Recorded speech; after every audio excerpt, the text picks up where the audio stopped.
Hey guys, Alex here, and I'm going to do a movie review for this movie that came out recently called Daylight's End. Now, I watched it on Amazon, and I'm very pleased that I watched it. My RC buddy, Billy LeWorth, showed me this trailer where it shows this guy driving around in a 1970 Plymouth Roadrunner, and I'm going to be honest with you, I wasn't really too hip on the idea of a zombie apocalypse movie. I'm not really big into zombie movies, to be honest, but I love it when they show old Mopar in movies. So I kind of went into this movie hoping to see a lot of Plymouth car action. I'm going to tell you right now, the car does disappear after the first 23 minutes, and you don't see it again until the very end.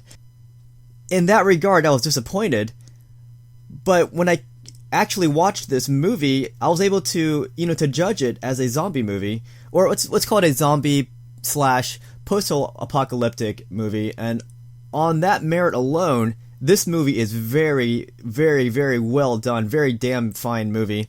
You can tell it had a lower budget, but everything about it was very competent. The acting, the directing, the freaking battle scenes where the scenes where they're shooting these zombies, they are very well done. Probably the best I've seen in any movie. I'm not gonna lie there, and I'm not very big into these zombie movies, to be honest, but I've seen pretty much every zombie movie out there. I'm a huge movie buff, but I'm also a very big fan of car movies. So I was hoping this would have been a car movie, but I'll tell you right now, it was not a car movie. So first off, before I go into my thoughts about the movie itself, Daylight's End, I want to talk about the car, because that's why I watched this movie in the first place. As I said, this movie, like the first 23 minutes, you see this car, you see the main guy, played by Johnny Strong. That's not his character name in the movie. I already forgot what his movie name was, to be honest. But he starts off driving in this car. He's looking for supply, so he enters this place, and he hears a noise, in this freezer. So his first instinct is, you know what? I'm not even gonna check what's inside. I pretty much know what's inside. He hooks it up to his car and he drags it out into the open where the sun's at, and then that's where he lets the door open on the freezer, and he lets the zombie inside burn to death. It's a very powerful opening statement. Right then and there, they establish that this movie's about zombies. These zombies die in the sunlight, which is kind of interesting. It's kind of like a zombie slash vampire, because zombies never really died in the sunlight in movies, but vampires did. So I like that new take on these zombies, that they die in the sunlight. That's pretty cool. But now this car is actually owned in real life by a guy named Dan Deering. Did I get that right? Yeah, Dan Deering. He owns this 1970 Plymouth Roadrunner, and I was looking at pictures of his car before they transformed it, and it already looked very vintage. There was a lot of rust on this car, so it already had that worn look to it. But when the movie makers got their hands on this car, they added a lot of metal mesh to the windows, to give it that I want to protect my life type of look. So it really did give it a post-apocalyptic Mad Max look with the color scheme and then the metal mesh that they put on the windows. I like seeing this guy drive around in his car. His car appears in the 3rd minute.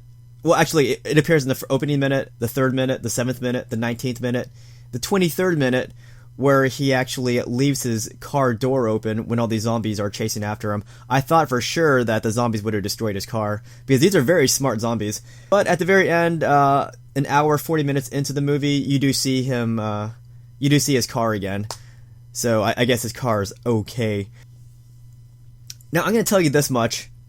This movie plot, it uses a very old formula where it's not just zombie movies that do this, but a lot of post-apocalyptic movies where, this hero, he's roaming around and he finds a survivor, and then the survivor tells the hero that, hey, there's supposedly this really, safe colony out somewhere else. Stop me if you've heard that before, because I'm pretty sure almost every movie has a plot like this, where, these guys are holed up in this really dangerous situation, but they hear of this promised land if they just journey out to another sector of the country, and that becomes their goal, is finding this promised land. That's a very tried and tested plot line a goal of the main hero is to survive and then find this promised land.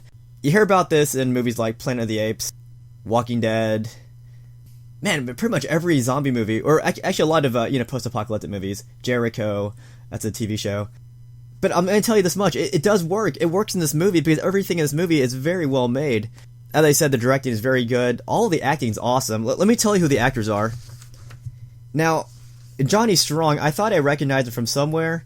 When I looked at the IMDb, it says that he was in Black Hawk Down, and I saw his picture with his costume on, and yeah, I knew right away who it was. He was one of the Delta snipers who comes in and tries to save the helicopter pilot when he goes down, and they eventually lose their lives because there's an onslaught of locals just shooting at them. So that's who Johnny Strong is. He's the main guy in this movie. I really felt his character. I really liked it. He was a man of few words, but he was a man on a mission. Strong silent type, I guess you can call it that. I really liked his character a lot. I didn't think I would when I didn't recognize who he was at first. Now, there's some pretty credible actors in this movie. There's Lance Henriksen, who's in pretty much every movie, like all these like B movies. Actually, I wouldn't say B movie. He was in Aliens. He was also in Terminator, so those are pretty big movies.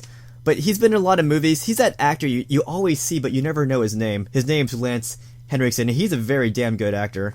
I really liked his character in this movie as well. He reminded me of this old guy that I knew in real life. Okay, now there's another guy. This guy's not an actor. Well, I guess he is now.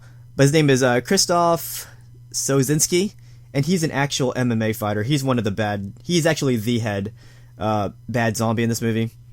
Okay, this is interesting. Louis Mandylor. I actually knew this guy right away. He was in My Big Fat Greek Wedding, and he was also in the spin-off TV series My Big Fat Greek Life. Very, very funny dude. So it was kind of interesting seeing him play a straight, a role that was very serious, not his usual comedic role. So that's pretty cool. Hakeem Kae-Kazim, he was in Hotel Rwanda. I think he was also in Black Sails. I haven't seen much of Black Sails though, to be honest. And then the main girl in the movie, I've never seen her in my life. Her name is Chelsea Edmondson. Pretty cute. But I've never seen her in any other movie before, but she actually does her acting very well, so she was very well casted. I like it when, they take a chance with an unknown actor, actress, and then that actor, actress turns out to be a really solid actress. So acting was great all around, but I'm going to tell you right now that the best scenes are the fighting scenes where they're, going around shooting zombies, because it's like everything they do is very precise. It just seems like the director studied like battlefield tactics, or it was easy to follow. It wasn't. I can't describe it, but the gun scenes were very well done. It's the best I've ever seen in any zombie movie ever, and I've seen pretty much every zombie movie out there, even though I'm not a big zombie fan. So as I said, simple plot, great acting though, great directing, yeah, blah blah blah, great action sequences. Man, I really wish they showed more car scenes though, because they spend most of their time holed up in this. I'm not sure what it is. It's some kind of government building. So it ends up playing out like a siege battle, basically, where the zombies are keeping them under siege. But towards the end, they decide to counterattack and try to wipe out the zombie leader, to buy themselves more time to escape from that area and find the promised land.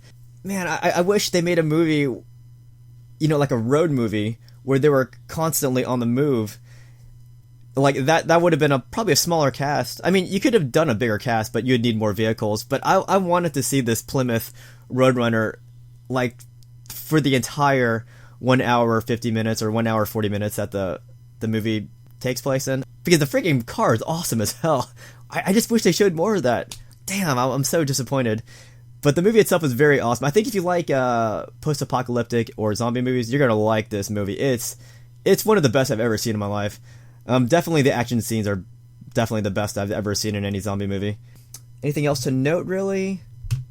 I think the blood they use is all CG blood, but they do it so sparingly that it's not noticeable. And honestly, if they did make it really, gratuitous, and I would not have cared, because the action scenes were so awesome anyways, that didn't even matter. That's pretty much all I want to point out about the movie. It's a very damn good movie. and I watched it on Amazon because they weren't playing it in any theaters, at least not that I'm aware of. So I just went to Amazon, and you could buy it off Amazon. You can rent it or you can buy it, I guess. But I rented it for like $6. Very cheap for some good entertainment. There's some other cars in the movie, but they don't really play a part. I could have sworn I saw an El Camino. I couldn't really tell though, because only for a split second. They had a Humvee. They had a Nissan of some sort. They had an Oldsmobile. They eventually find working cars. That's part of their mission, is to find working cars so they can escape. One of them that they find is a big bus, and there's a Jaguar, which works, and then I think there's a Nissan that works too. Every other car out there is pretty much eroded over, after being in the sun for so long. But yeah, overall, this movie is awesome if you like zombie crap, post-apocalyptic crap. If you like that kind of stuff, you'll totally like this movie. As a car buff, I really wanted to see more of this car. This car is so sweet, and I hope that people don't mind that I'm using pictures of the car. I just think showing pictures of the car is the only way to explain how badass this car looks. Alright, so props to the movie makers. Filmed in Dallas. I like the movie, I like the actors. Hopefully they make a sequel. And maybe in that sequel it'll show them on the road, maybe. And in that case we can see this Plymouth Roadrunner just on the road, cruising around. The guy coming out occasionally to kill zombies. Man, that'd be such a great movie. I'd pay to see that too. Alright, those are my thoughts on this movie. Have you guys seen this movie? What are your thoughts on it? Thanks for watching this overly long vlog on this movie that you might have heard of, maybe.